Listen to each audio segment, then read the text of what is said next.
Welcome, friends. It's almost midnight, and you've found your way to the PikeCast. We've covered so many of the books of the most formative writer of our young adult days, Christopher Pike. But there's a new show in town. From the creator of The Haunting of Hill House and Midnight Mass comes the Netflix adaptation of The Midnight Club.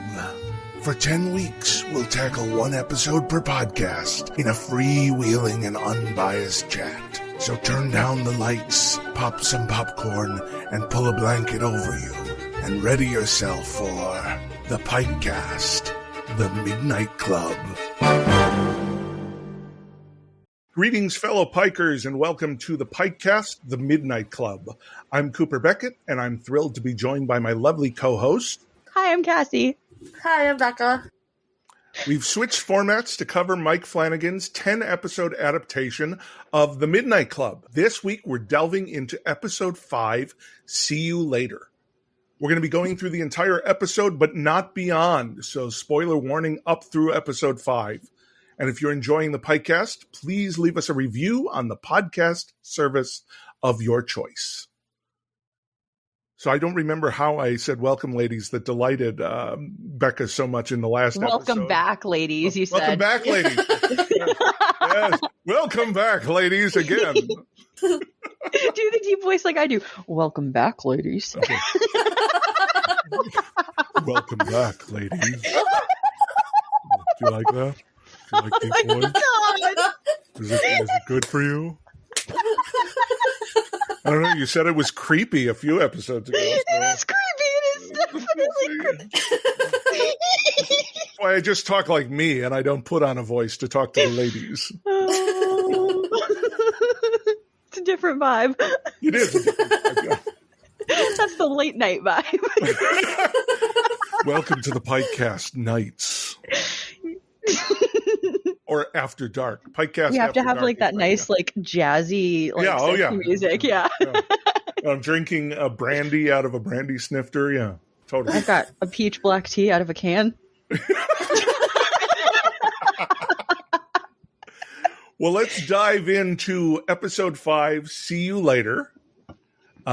Starting with Remember Me. Ilonka doing CPR on Anya. We're again getting just a right in with what we left off with last time. Anya, who I thought was going to die. I was really thinking Anya would be dead and we'd be going through like a ghost thing here. But she vomits and wakes up, but can still see the living shadow. And again, this thing is fucking creepy. Yes. Yes. Thank you for the endorsement of my living shadow is creepy. That's so awkward. Oh my god. No, you're good. We jump to Dr. Stanton telling Ilonka that it was an overdose, and Anya has a DNR, which means they legally, as hospital representatives, are not allowed to save her if she codes, but Ilonka can. And Stanton tells her she did the right thing because Ilonka was overdosing. And this feels a little iffy morally for me. Because if Anya doesn't want to be resuscitated for any reason after coding, Dr. Stanton shouldn't be encouraging resuscitation. I don't know. Okay, once again, this is a situation where, I get what you're saying, but I also understand when Dr. Stanton was like, you made the right choice. Because she overdosed, I guess I don't know. Intentional overdose either, I don't think. Yeah. Right. I mean, I feel at a certain point, if you're doing that much morphine, you recognize that overdose is a possibility. So maybe not intentional, but not unintentional. But I think if you're under the influence of things, you have less of the Sure. ability to argue with yourself with that. Yes. So you're just like, yeah, why not? Or you're just like, oh, everything hurts. I'm just going to keep taking more. And the more you take, you're less fuzzy. Right. Did I already take it recently? I get like that sometimes. I have to ask my boyfriend. I'm just taking Tylenol. Did I take these already? How long ago was it? So I can imagine if it was something that altered me, I would probably lose track. So it could be very easy to overdose. Not that I'm not saying what you're saying is wrong, because I do feel like there's a bit of like, she's depressed, she's dying, she's maybe suicidal a little bit. But I feel like in this instance, she wasn't intentionally doing that as a choice. No, and I agree. She was not trying to kill herself here. Yeah. I'm just thinking about the weird ethical medical gray area they're in. I guess I don't know too much about DNRs, but wouldn't that be more along the lines of like this situation? Wouldn't it be like a cancer, like cause of death would be like cancer and not an overdose? Because this is totally different things. DNRs are here's the thing. Okay. It is very easy to hurt someone by doing CPR. Very easy. Okay, you can seriously damage someone with CPR. So the reason a lot of people have a DNR is because they would rather not wake up with whatever damage has happened to them from doing that. CPR we see in media all the time, and how it's so easy and people wake up and they're fine. Right. But that's not the real story of CPR, or let's say when they get the paddles to regulate the heartbeat. It's not accurate in media what it's like when people wake up from that. So a DNR is a legitimate thing. Like, I don't want to have to live through being resuscitated. Okay. You can get a DNR, like could I get one even though I don't have cancer? Okay. What it is it's a medical decision you're making. Okay. And so, like, it's the same thing if I say, when I die, I want to be cremated. Okay. It's my pre-death decision to do that. But is there a way to give it rules? Like, for example, like if she's in the hospice for this specific thing, like, can she say, like, I want a DNR for the event that, like, my this takes over and I'm dying from this? I mean, a DNR is not, it's not like a form. It's like a will. So it's a decision you're making. So Anya's could say, not if I accidentally overdose on morphine. Like, not if it's an accidental thing or something like that, but if it's something related to my actual sickness, I don't want to be brought back. But if I'm in a car accident and I can be, like, please try to save me. But here's the thing. What we learned that Anya has a DNR because Ilonka said when Anya woke up, she mentioned that she has a DNR. So that means she was aware that she should not have been saved. And specifically mentioned, I should not have been saved. So, I mean, again, it's a pedantic thing on my part. But, like, Ilonka is concerned enough to go and apologize to Anya about it. Mm-hmm. So Ilonka asked what she saw, and Anya again plays extra strong, denies seeing the shadow. But we know she saw the shadow, and Ilonka knows she saw the shadow, so it feels just unnecessary.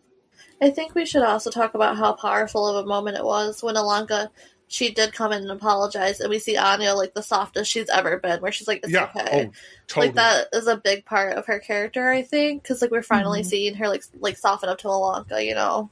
Yeah. So, I like that. I like their friendship, even though it's, like, just now kind of starting. Oh, yeah. I mean, and you know, I say it every episode. Ruth Cott is amazing, and she's playing this so well, and she's playing what is a very cliched character. The I'm too strong to admit pain or anything. That's a cliche character, but she is playing it so well that I'm not even concerned about that. So Charisse stops Ilonka in the hall and says that she should be kind to herself and not worry about the fact that she resuscitated Anya. So again, Ilonka's feeling conflicted, this is the first time I've actually been on Ilonka's side, I think. Like, yeah, you should be conflicted about that. And then measures her head. And Ilonka, the brilliant teenager she is, says, "What was that?" And Charisse says nothing and goes back into her room. She came out and she measured your head after you said you miss your hair. I thought... Come on, make the leap, Ilonka. Wait, Becca, you didn't know here either? No, I did. But I thought it was, like... so stupid. I thought maybe she was, like, going to crochet her head.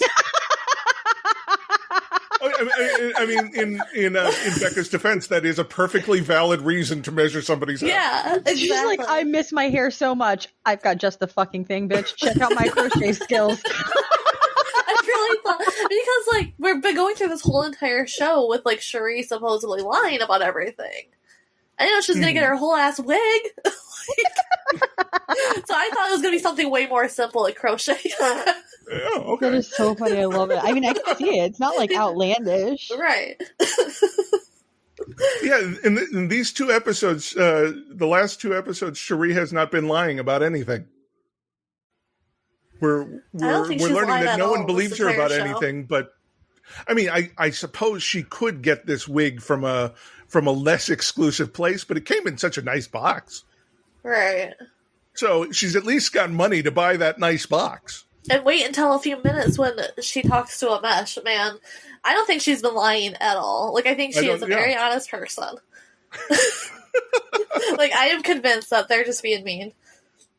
Well, I mean, they are. Yeah. So back in Ilonka's room. Now, this is a weird jump here.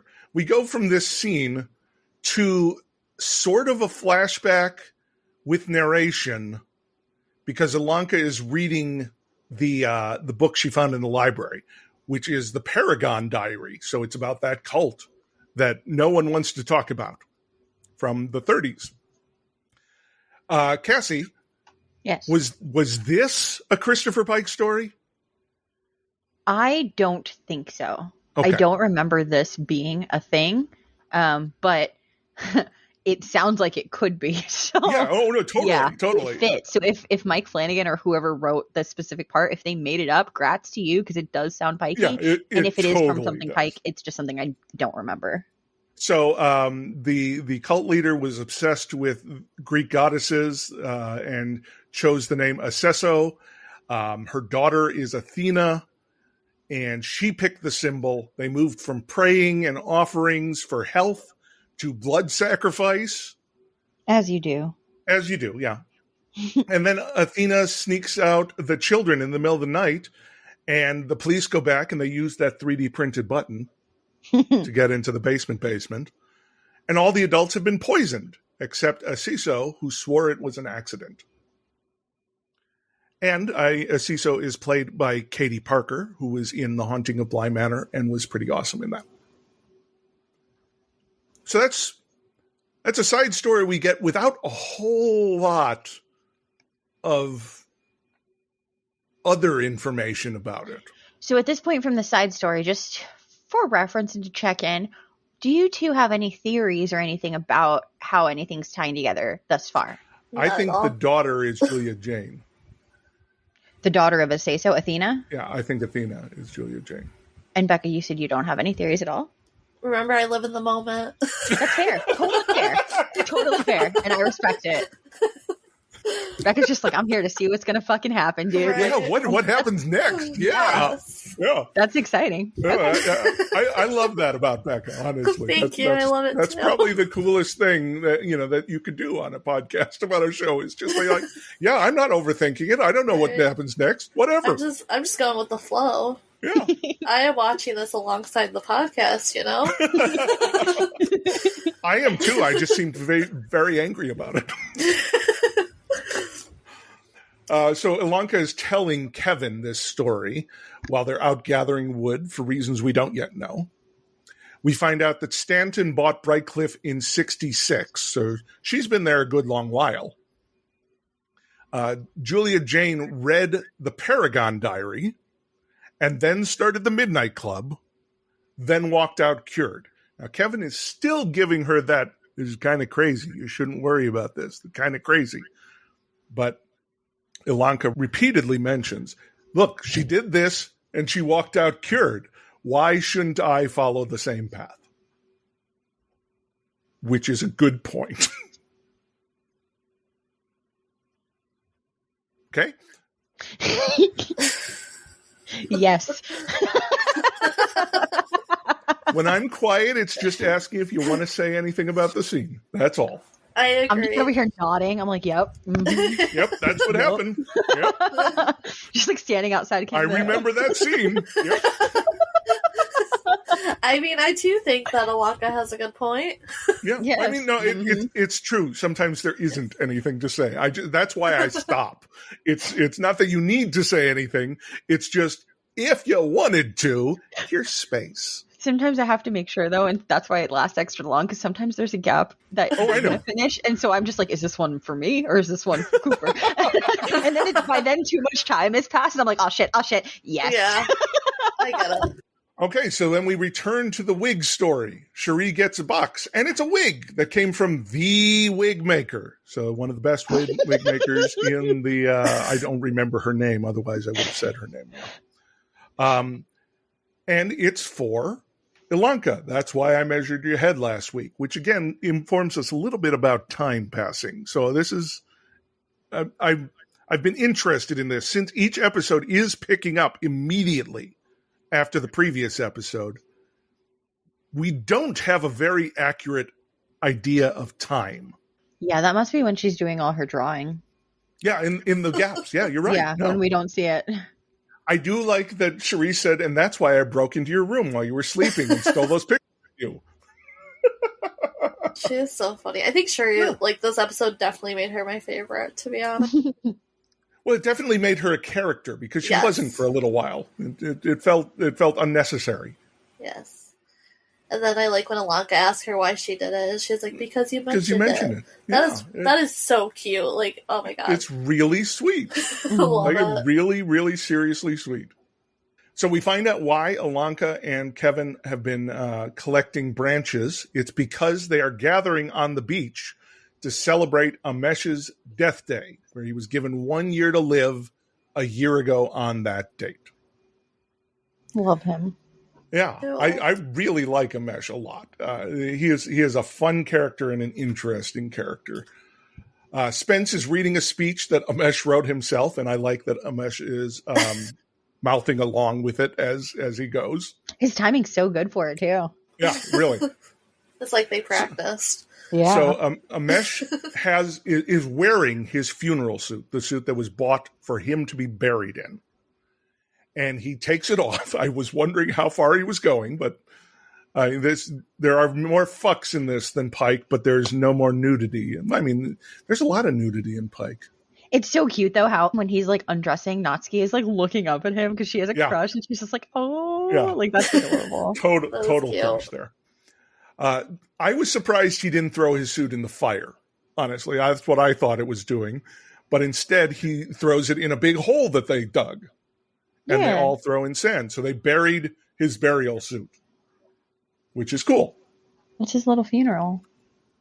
And we haven't had a needle drop from the 90s in a while, and we get What a Man by Salt and Pepper.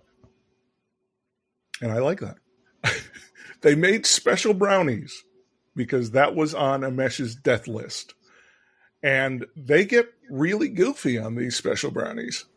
But then, as Becca mentioned earlier, Sherry got Amesh a PlayStation because her That's not dad even is out working yet. in Japan and knows a lot of people at Sony. So it's the PlayStation that he's desperate to play and didn't think he was going to make it to, which is really awesome. Yeah, the Sherry was killing it in this episode. Yeah, like she became the MVP of the episode just because, here, I'm giving everybody the things they want. That is so sweet. It is. They talk about whether or not Stanton smokes weed. Natsuki says maybe she's super evil. This part reminded me of you, Cooper. I know. I was thrilled that they were actually deconstructing the benevolent figure at the head of their hospice. She wonders what happens to the people afterwards, the kids. Sandra suggests it might be like Hansel and Gretel meets Sweeney Todd, and she's lured us here to bake us into pies. And then it's Spence that has the death pie high, right? Or is it Amesh? It's Spence. Yeah. So Spence comes up with death pie high about a lunch lady getting revenge, which is not a Christopher Pike book, but again sounds like it could be. Yep. It should be. Yeah. And should be. Yes, you're right. Yeah, but I really like that. That whole scene was really nice. And it really puts into perspective what a bunch of teenagers going through a life and death experience can feel like, which is something we don't think about often. And we usually only see it in like slasher movies where all the teenagers are dying and they don't know why. So this is a nice counterpoint to that, I thought. So apparently we get another thing that they kind of glossed over here, because Amesh goes to talk to Natsuki, who apologizes for smelling because she's been in her room for a while. Oh, yeah. I do like this part of the episode. So, I mean, I like what they're saying because they're talking about clinical depression, and that's really interesting and important. I just don't realize that she's been in her room for a while because it doesn't seem like.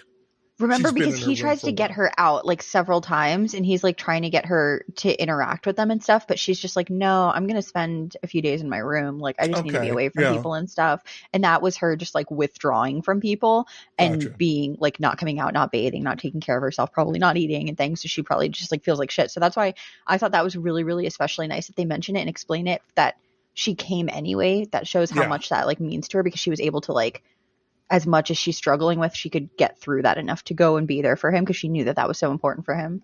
Yeah.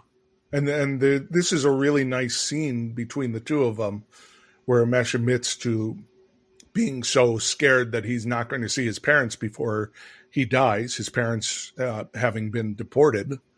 And he's been terrified all month that he wouldn't make it to Death Day. So Natsuki says, now what are you going to do? And he says, there's only two things that I've really wanted. Get the girl and save the world. So big deal here. And there's a moment where Amesh scooches just the slightest bit closer to Natsuki. And it's very subtle. Did you change your voice on purpose?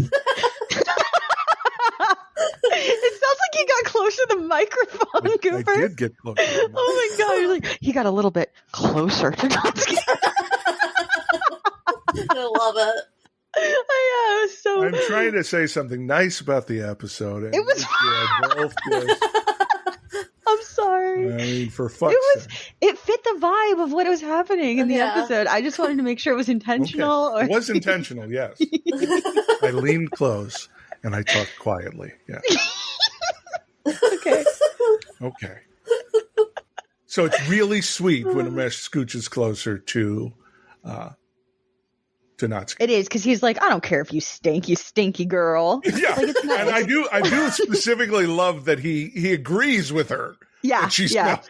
Yeah, he doesn't try to like ignore it or be like, no, you smell like beautiful roses, babe. Like, no, you smell like you have not bathed in a week, but I'm still here. So what's up? It's really nice, and I like these two, and I'm happy that that's the direction we're going with them. Meanwhile, Ilonka is reading the diary, but the brownie is definitely fucking with her.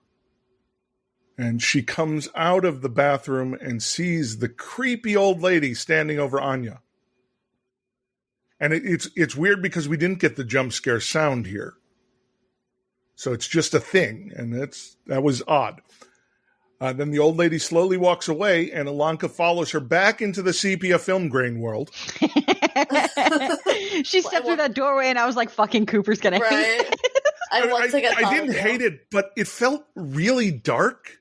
Yeah. Like I could hardly see what was happening this time. And I don't know if it was like that the first time, or maybe I'm just watching it during the day versus at night. I don't know. But it felt really dark to me. She follows the shadowy figure out the front door, but finds herself in the library.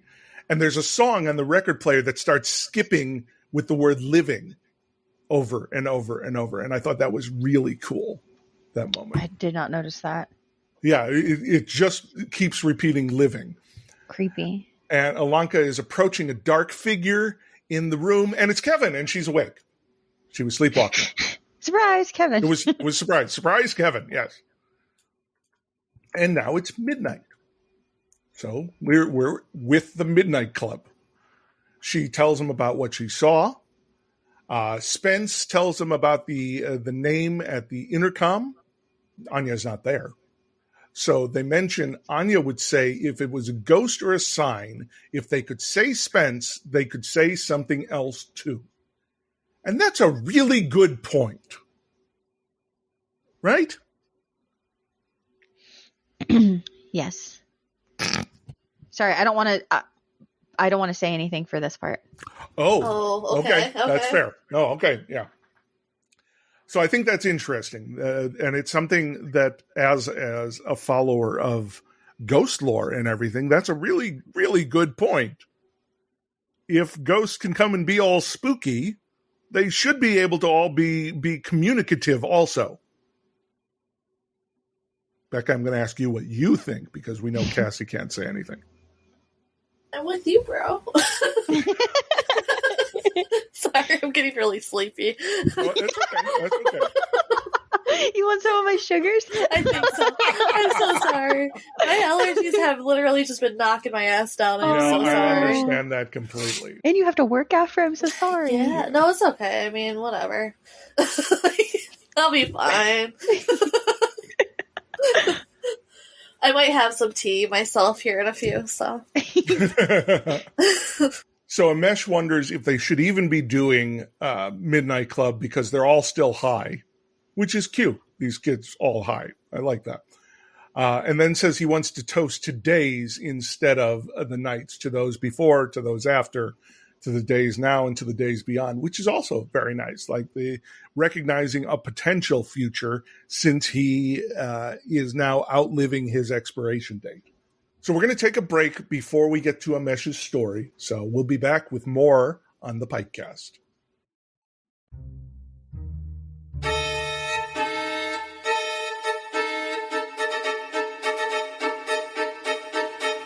Wow, friends. Where else can you get this kind of programming than the PikeCast? Nowhere. That's where.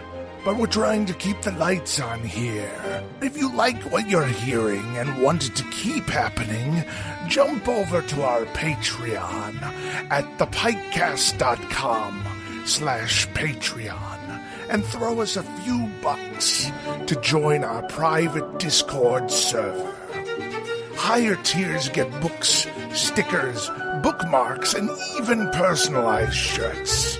That's thepikecast.com/Patreon. Once, Osgood and Frost were the up-and-coming stars of the burgeoning paranormal investigation TV show craze before a hoax put an end to their friendship, partnership, and television careers. Now, over a decade later, Prudence Osgood is a barely functioning alcoholic ghost hunter for hire. Her yearning for mystery and adventure is reignited when she receives a cryptic, untraceable email. She can't resist embarking on an investigation that tugs threads, winding through a sinister series of disappearances, her former partner's family, and a night 20 years ago when a semi blew a yellow light and nearly killed her. Reviewers are calling Osgood Is Gone a masterfully vulnerable and relatable 21st century horror story, and a bourbon-soaked supernatural mystery with sparkling dialogue that sticks the landing on LGBT characters, and main character Prudence Osgood, as tortured as she is clever, broken in all the best ways, and a true heroine for our times. Buy it today at Osgood Is Gone as a paperback, ebook, or audiobook narrated by me, JJ Ronvier. Welcome back to the PikeCast. Now we are moving into the Midnight Club story for this episode, which is See You Later. Amesh says it doesn't have things that go bump in the night, but does have things, a few things in fact, that scare me. I had forgotten which story See You Later was, and was absolutely thrilled when I realized which story it was. Okay, so we start with Amesh is playing a character named Luke. He's at a game store. He's into the girl at the counter, Becky, who's being played by Natsuki. Today is the day he's going to talk to the girl. Today is the day he's going to kill the whole world. That's such a He says cute he little decided. intro. It's great. I love it. He says he designs games. He's working on the Starlight Crystal. Yes. Uh, Please. Okay, There's a poster in there too when he's in the little room. Yeah. Oh, by the way, yeah, it's not from the beginning of the show. It's from this. But there's a poster when he's in his video store, the game store. If you look by the front door when they're walking, there's a poster and it's just the cover of the book, like the art. It doesn't really? even, I don't even think it says Starlight Crystal on it. I'm not positive, but I saw the art and I was like, oh my God, I need a poster like that. Like, Oh, I so got to cool. look back at that. Yeah. Yes, I was so excited. I'm pretty sure I like screamed in real life and I was like, look, because Rich was watching it with me by this point, and I was like, look at that, I know that. So he's telling Becky that he designs games. He's working on the Starlight Crystal and asks her out to a movie, but she's seeing someone and she just made it official, unfortunately. But then he meets Rahul Kohli, yeah. one of the greatest actors from all of Mike Flanagan's work. I love this guy. And he's also awesome on social media. Like, He's pretty awesome. funny. Yeah. Yeah. So he plays Vincent Beggs from VCOM, a character that Luke knows because he's a video game creator. And he offers to give him a sneak peek at his newest game. He takes him to a big, empty mansion, says this is just a rental to finish the game, and sits him down in front of a very old-looking computer with a very modern-looking video game on it. And obviously, this is part of the story, so I'm not critiquing that at all. The game is called Decision, and he says you can start World War III, you could end World War III. It's like Risk on steroids. And Vincent leaves him to play. The first game, he says, took less than 10 minutes. In short, the game is impossible. It's not fun. It's too real. It's global thermonuclear war. And I remember us talking about war games a lot during this episode because it is. The takeaway is the only way to win is not to play, which is the takeaway from war games. So Kara comes in. Surprised to see Luke there. Kara is Vincent's partner. I just remembered that in the book his name is Mark, not Luke. And I wonder why they changed that. Interesting. Yeah, right? Like they left Vincent and they left Kara, they left Frederick. Like, it's just weird. Huh. And Becky. Yeah, I wonder why. Interesting. Yeah. Oh, and you forgot he has a heart condition. Do we know that at that point? We do in the beginning. We know in the beginning, remember, because he mentions it when it's like in the beginning of the book when it's just talking about basic stuff and why he doesn't do a lot of things and why he chooses to play video games instead because he doesn't like go out and do sports and stuff. Oh, yes, right. So, They don't like go to the cave or anything until a little bit later. Well, in this, they don't go to a cave, I don't think, but they go to the later. beach with a telescope to see Yes. the International Space Station. And Vincent offers Luke half the advance if he helps him crack the game and solve the game here, which is cool. And Luke is very excited, of course, because this is one of his idols, and he's being given the chance to work on a game with him. But yeah, actually, I think here is where we say Luke has a bad heart, because that's where I have it in my notes. And he needs the money for like his health stuff, right? Like, it's making his family poor. So we find out about Becky's relationship with Ray, who is not played by any member of the Midnight Club. I thought that was interesting. Ray looks like a total douchebag. He has a fancy car and has a flat, and then Kira stops him and makes one of those femme fatale offers, like, I could jack you up a little bit. That kind of thing. Does she use that line? She offers a jack. Okay, she didn't say jack you up. No. Okay, good. No, because I feel like that's actually I'm gonna fight you. Like, I'm about to get out and we're gonna. Oh yeah, like jacking I'm gonna jack you up. Like, yeah. Okay. That's not a sexy thing, I don't think. But the way Cooper said it, but giving the business is, business. Come on, that even sounds like I don't know why this. Why doesn't anybody else think this? Listeners, please, if you think the business, solve this mystery for Cassie. Would you? Does it mean sex to you all? If you were in a bar and somebody came up to you and was like, hey, well, no, you want I mean, the business? No, it's Hold because on. how you said it. Nobody would be like, "Can I?" Different. Yes. If you're Like, in I'm a not saying, bar "Hey, and Cooper, someone can I wants give you the to give you the business?" Like, business, that's, yes, they want sex. Yes. Yeah, they're gonna give you the business. That's dirty. What do you mean? I feel like What I'm way gonna is that solve not this. dirty? I'm Okay. gonna solve this. Okay, I'm gonna say Cassie. You're wrong.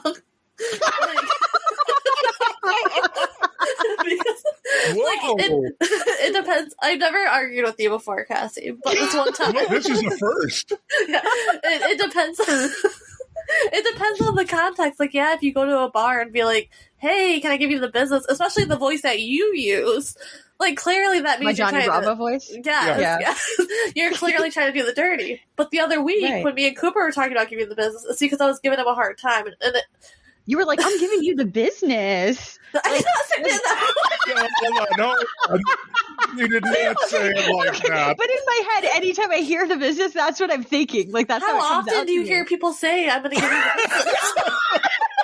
Like, is that something you hear often? No, but it's something. It is me being me. Something I say. So do you say that to your partner? I'm going to give I'll you be the like- business now? Like if there's like extra kissing, I'm like, oh, is this business time? Like, Okay, but again, that's like, the way that you said it. Okay, that's fascinating. I don't know why I'm like this.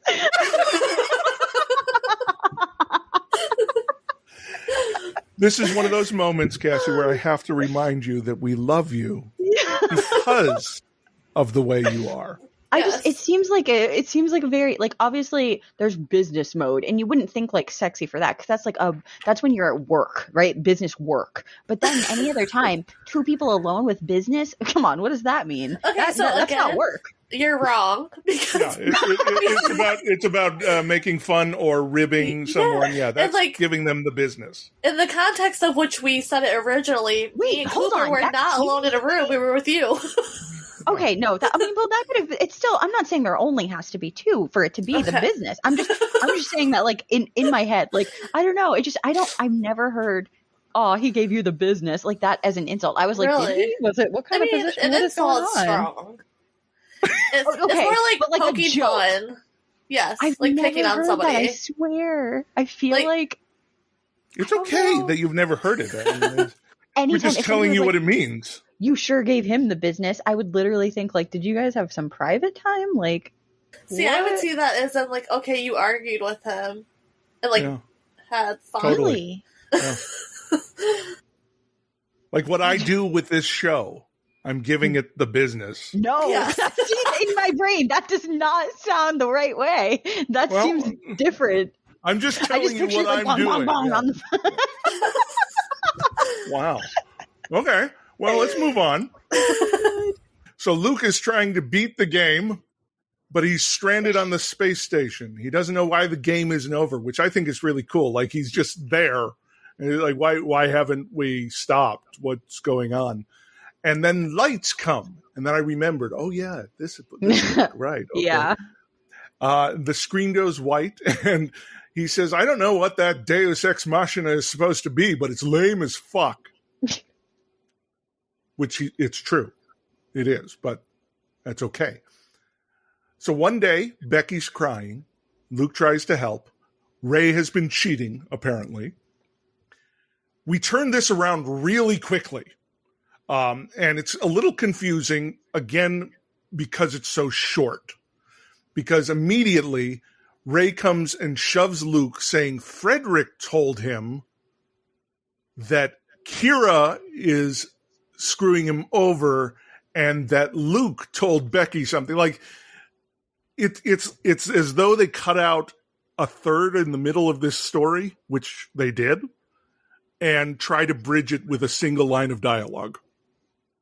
Wait, well, no, because this is how, I'm pretty sure this is how it happens in the story, because Becky, so, okay, the only part they cut out was that Kara, she plans, she tells him, she's like, you and Becky need to get together. And Luke is like, okay, in the book, Mark is like, okay, like, yeah, I would love that, but she's got this boyfriend. And Kara's like, oh, okay, well, I can help with that. And he's like, he thinks it's like not a good idea.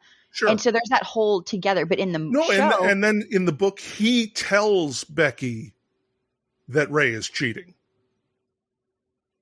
In this, he doesn't. But Ray thinks that he told Becky. Does he that tell he's her cheating. directly, or because I thought she sees something too, or like she? Well, I think she also sees something, but he brings it, like he Brings may it up. lead her to it, Right. So it's he is involved in the deception in the book. Versus There in the is a show where moral he's ambiguity there. just there to comfort her. Yeah, in the show, she tells him that her boyfriend was cheating. So And he's supposed so- to be like not involved. So he's supposed to be a nicer guy, is what I feel like. But Ray still thinks that he was involved, which is weird. Anyway. Well, technically, okay. So Ray's the younger one, right? Because Frederick's older. the older one. Okay, yeah. so Ray, from his perspective, from what I took, was that he was just like, "Oh, you're moving in on my girl now because you liked her already." Like, I didn't like. He thinks there's something to do with it, but I don't think he was like specifically like, "This is all because of you. You planned all of this." Like, I don't feel like he made it seem like it was all his intention and like plan. No, I agree, but I think Ray says Frederick told me that you Becky. told her. Oh. I thought when he mentions mean- Frederick is when he's talking to Becky and he's like, yeah, he told me something about this. And she's like, who? And he's like, Frederick. And that's when Kara is like, oh shit. Like, Right. yeah. Does he mention Frederick before that? No. Okay. It's just, if there's a lot going on in this one short scene with one line of dialogue. That's my only complaint there. But the scene you're talking about, though, is then when Kara is standing on the like sidewalk or whatever. And yeah, because Ray then is Kara okay. shows up there. Yes. Okay.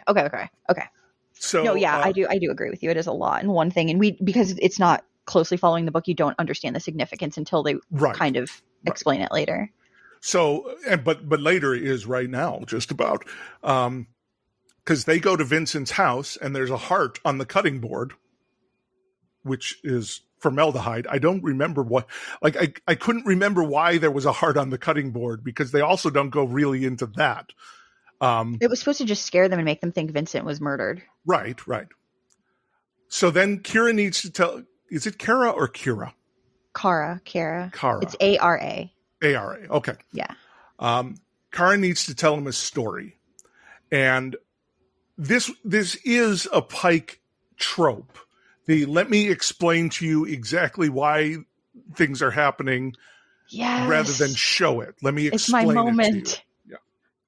This is where I become Becca and I'm just like, yes, just give it to me as it comes. Like, I'm ready for it. All of it. I'm not thinking of anything else except just taking this in. Like, I'm here in like the movie myself. Like, the explanation part is my favorite. Even I know in the you show. hate it. Yeah. Okay. Oh yeah. I'm like, give me a fucking monologue, bitch. Go. Yes. I was so ready for it. Okay. I mean, I'm going to be clear. This story is great. And this episode it does a really good job with it. Mm-hmm. But wouldn't it have been better if it had been longer and while Kara is telling this story, we saw a little of it? Instead of just her and her. But in the book, isn't it just told to them?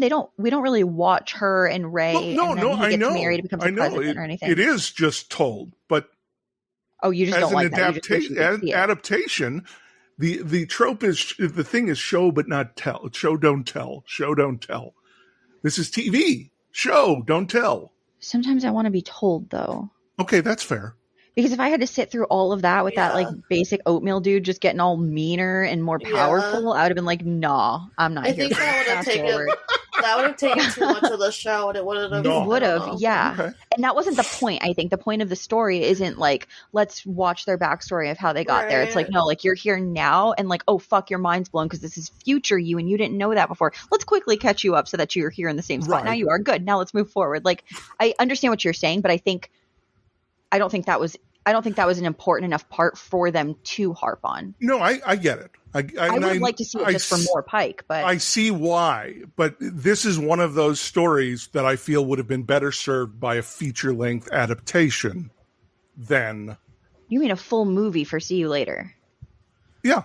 Cooper really wants to dive into this one. Or he even really even a full episode. You know, like Guillermo del Toro just released his Cabinet of Curiosities show, which is an hour for each story. Is it like Are You Afraid of the Dark for adults? Sort of, yeah. I mean, it's adaptations of stories, so it's Twilight Zone. It's anthology stuff, But yeah, this needed more space because it's really good. But they had to make it fit within the framework. No, of I the know. I understand what you're saying. I feel like this is the best we could have gotten as an adaptation for what they had to fit it into. In this specific style of adapting. Yes, you're right. Yes. I do hear you, and in a few episodes I'm going to have a very similar complaint. Okay. I'm going to stop arguing because I totally get what you're saying. Well, so the story is it's Luke grows up to be Vincent, Becky grows up to be Kara, and then Ray grows up to be Frederick, the president, who hires Luke/Vincent to write a program to control the defense. Why did they change their names? Well, because they didn't want to just walk in and say, "Hey, Luke, I'm you from the future." Hey, Luke, I'm Luke. But I feel like, why would Frederick care? Ray/Frederick?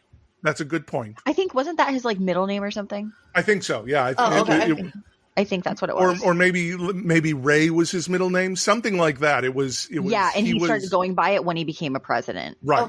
As a grown up. So, I don't know about the other two. I think they were just being secretive. Right. Okay. So they're stranded on the space station. Luke has died. Luke has died, and Kara and Frederick are stranded on the space station. And the bright lights come. The angels. Sandra asks if they're angels, but Kara calls them the Illumini, which is what they are in the book, right? Yeah, they are. And also, I know you just said it, but Vincent dies years before this, by the way. So they're in space. Vincent's been dead, for a long time. For a while. He's just an old memory now. So it's, yeah. So they're given the opportunity to go to a point in their timeline to change something. This is where Kara admits she's Becky from the future. Frederick is Ray and Vincent is Luke. She doesn't know how Vincent wound up there, but she thinks it's to teach himself something from the game to stop the war. And Kara, her plan is to kill Ray. So it's the would you kill Hitler before he does Hitler things argument. And Frederick thinks if Becky dies, none of this would happen at all. So Frederick's going to kill Becky. Kara wants to kill Ray. Vincent and Luke just want to make video games. They're so sweet. They are. They really are. And Rahul Kohli, just amazing in this story. He's just wonderful.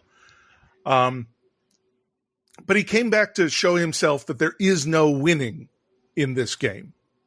So therefore, he shouldn't be involved in anything that might start global thermonuclear war, because there's no way to win that. I think her mission changed too. I think initially maybe it wasn't her idea fully to kill Ray, but just to make sure that Luke or Mark, whatever, and Becky ended up together, because that would have also changed the future. But then when Ray comes back and is Frederick's here and is killing town, everybody, that's when she decides okay, the only way to fix this is to end his life. Right. Okay, so Frederick has Vincent, and he stabs him. And I really like the moment where he said he feels the idea of there being no winning this war taking root in his brain. That's the thing about being from the future. You don't have to wonder if you change the past. If you did, you'll know it because you'll change too. I think that's really cool. Yeah. And this is where Luke, with the game, spins up 0 stations at the beginning and immediately wins the game because the stations themselves were the cause of the war. So Luke knows now that all he has to do is not write this defense code thing. Is it not a situation, though, of okay, so I was just watching the Star Trek episode where there was also an engineer, and he was I basically designed this thing that ended up killing all of these people. And they're well, if you could go back in time and not do it, he's but somebody would have done it. If it wasn't me, somebody else would have done it, and the result would have still been the same. I think the idea is Luke and Vincent are brilliant. So they're and extra they may smart, have so been nobody the else could only have done ones it. Okay. that could have created that specifically. I think that's the idea we're meant to get, at least. Okay, I got you. I can accept that. It doesn't show us that, but that's where we're supposed to believe it, I think. Okay. So there's another really quick scene now that I remember this took place in the mall in the book. Young Becky shoves Ray out of the way of Kira's car because Kira's trying to run Ray over. And instead, the mall parking lot, right? Yeah. Yeah. And instead it hits Becky because the store was at the mall. That's why. The game store. Kira's choking Ray as Becky dies, but then Kara. I kept writing Kira. Kara's choking Ray as Becky dies, but then Kara disappears because Becky has died. And Luke doesn't write the code. If the world is going to end, it won't be about him. He was careful for the future. Ray still becomes president, but because he knew death, because he saw his girlfriend die, he was more careful. So there's actually a really nice little moment between President Ray / Frederick and Vincent / Luke at the end there, where they're talking and the trees are there, and it's nice. No. Sorry. That's not nice. First of all, I remember the problem I had at this. I forgot until just now. Why does the girl have to die for these two basic dudes, whatever you say about Vincent, to live? That is so stupid and so unfair. Oh, good. I'm so glad this douchebag could figure out that death is a real thing and be touched enough to not kill all of humanity. What? How does he not die at the end? He deserves No, justice for Becky. Absolutely not. Do you remember if the book did that? I can't. I vaguely do recall. Yeah, remember? Because they don't end up together, right? Unless it's like, I remember her dying and I remember being angry because it was like, yeah, but in the book, she is touched by death. Yeah. And it's like he becomes the president still, but he does not make those bad choices because he was so affected by Now her. I also like, remember we had a problem with that in the book. Yeah. Yeah. I just remember that. I didn't even remember when I was watching it. But yeah, I just recalled because you were like, "This is nice. The boys are together." Like, I know. I thought it was nice that it ended somewhat positively without nuclear war, and maybe it's just because I'm very sensitive about nuclear war while Putin is talking about nuclear war. I'm just there, and then it's revealed that he thinks the Illuminati are angels. Angels Poor could Sandra's bring Vincent, but asleep. not Becky. And Sandra has been asleep, so she doesn't hear the angels. No, I agree. Becky should have made it out alive. Ray, Frederick straight up murders someone. So, yeah, Becky should have made it out alive. Yeah, But such a good... she should have, but I think now that I got mad about that, now I'm calming myself down. And I think it's actually really good for Amesh because he said like the only things he wanted was to save the world and get the girl. But in his mind, he's dying. He doesn't believe he's going to get either of those things. Right. So he doesn't. And I also understand him not wanting to seem so vulnerable in that respect of being like, oh, like, yeah, they lived happily ever after. Isn't that so sweet? Like, haha, in front of everybody. Like, they're like, oh, that's sad. That's never going to happen for you. So I think this does fit the ending. I agree with Natsuki because right after this, she's like, "No, fuck that." So and Natsuki asks Amesh why he ended it with Becky killing herself and Luke not getting the girl, and Amesh is like, "Well, you're right. What you know, I'm too shy to get the girl." Natsuki doesn't like that. There's a moment where it looks like Amesh is going to try to kiss her, but then he looks over. He just blows it. So Natsuki kisses him, which is nice. I'm glad. It is nice. Am I to believe this is immediately following how they were on the beach and she was talking about how she smelled bad? I mean, it's at least the next day. Is it the next day? I think it's the same night. No, it's the same later day. that night, right? Because they're You're still right. kind of high from the brownies. Right. Good for her. She went for it even though she wasn't feeling her best. And then we have another bit with Ilonka and Anya. Anya is trying to change her sheets because she wet the bed. And Ilonka tells her to shut the fuck up and she's going to help. That was a good part. That was really good. I'm very happy with that. She like matched her exact energy. It was so good. And then Anya says she killed her parents. And Ilonka says, let's just start with the bath, then the sheets, and then we can talk about your parents. Which, again, good. I like that. Yes. Ilonka grew on me a little in this episode here. Anya says she had a shot at this big ballet thing, but she self-sabotaged. They noticed she was sneaking out. They went after her to find her, hit some black ice, and died. And that feels very Pike also. Mm-hmm. I think they mentioned this in the book in the Midnight Club. I think that is her story. Oh, yeah. I believe so. Because that is very Pike. Yeah, that reminded me. Like, I was like, oh, this is familiar. So I believe somebody can correct me if they're listening. Also, the fact that Anya's best friend was Rhett also yeah. feels very Pike. Just the name? Just the name, yeah. Yeah, no one's named like... Rhett. No, yeah. So he bought her a ballet dancer figurine. She threw it at him when he said that she was going to kill herself from heroin overdose. And the leg broke. And it broke exactly where her leg is missing.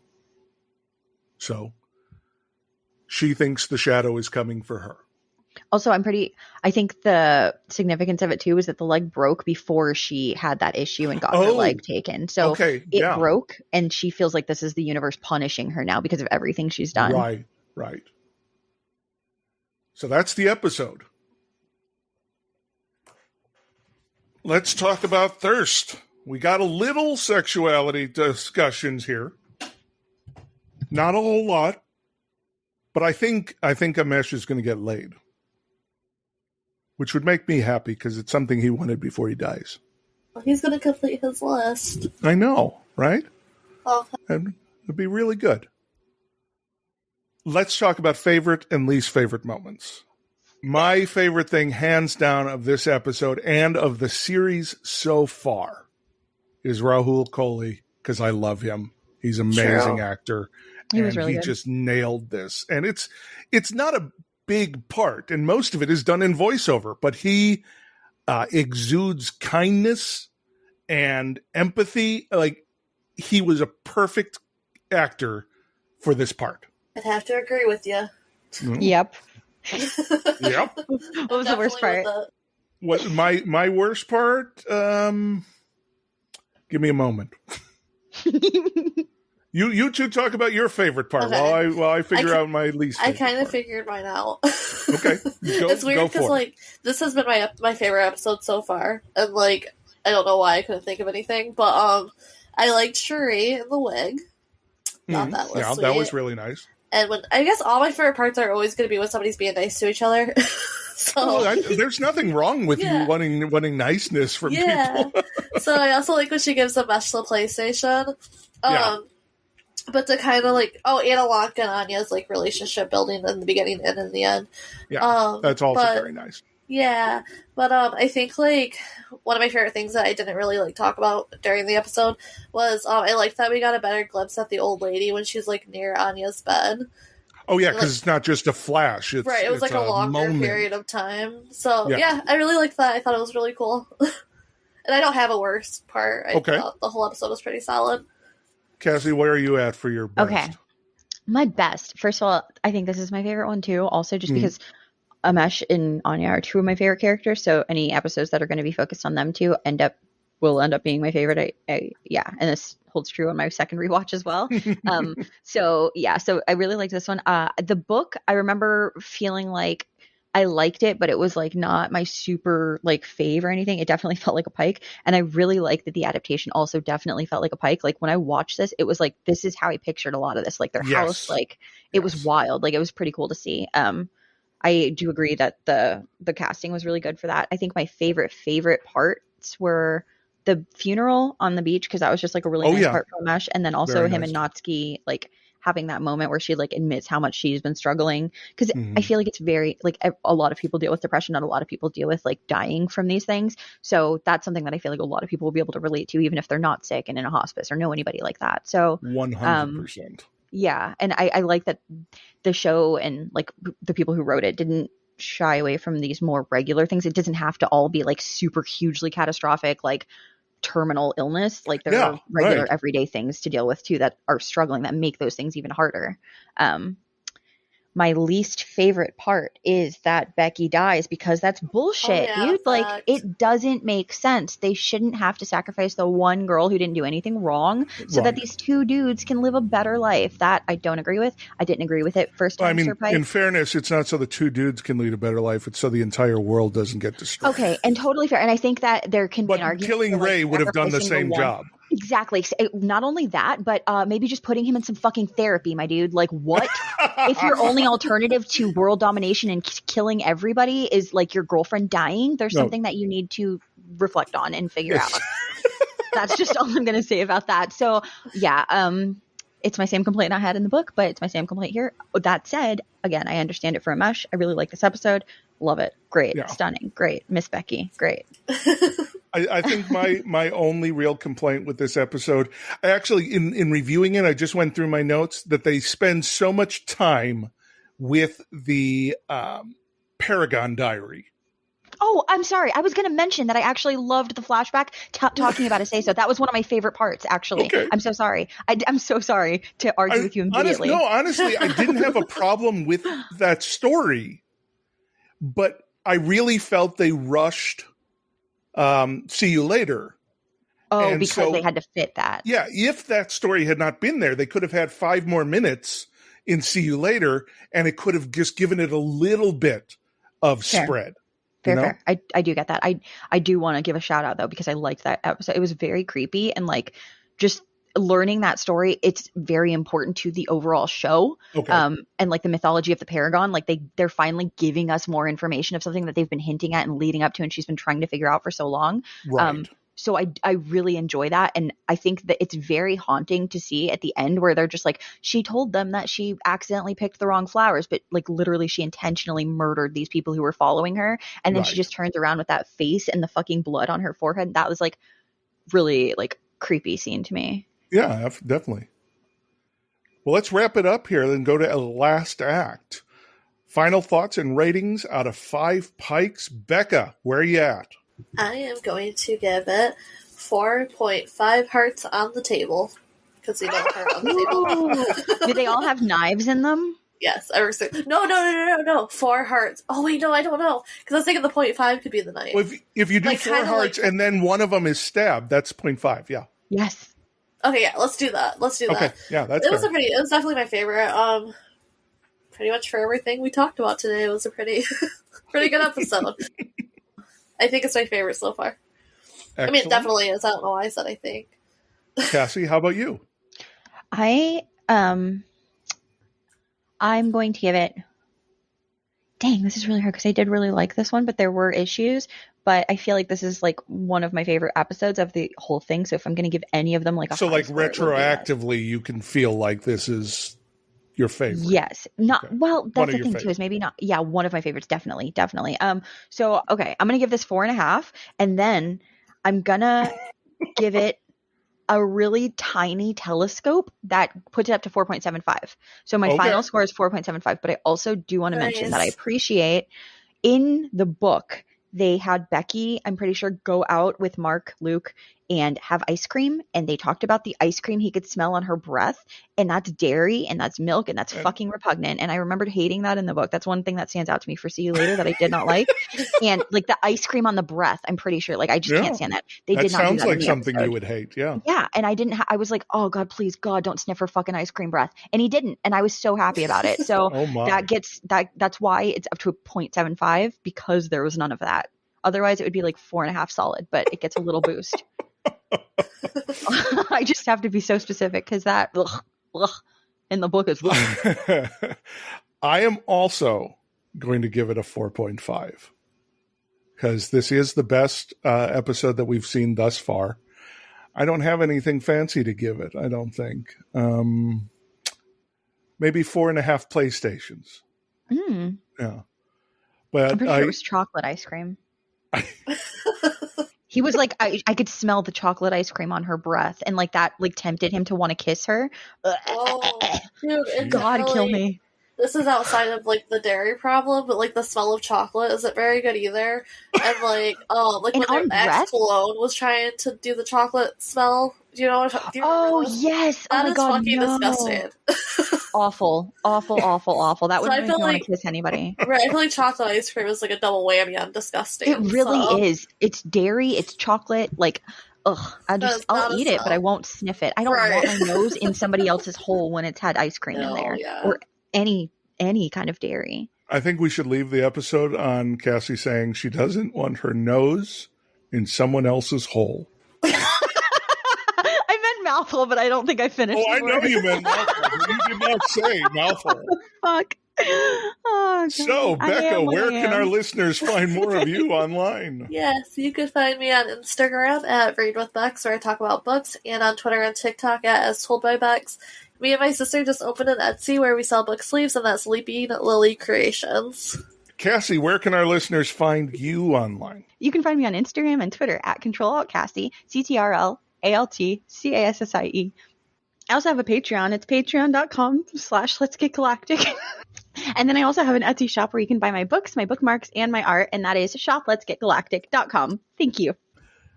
You can find me at coopersbeckett.com and on all the social medias at Cooper S. Beckett. And Cassie, where can they find our show online? You can find us on Twitter and Instagram at the PikeCast, and we would really like it if you'd tag us in your things and use the hashtag #ShowUsYourPike for your books, your bookshelves, and your reactions to the show.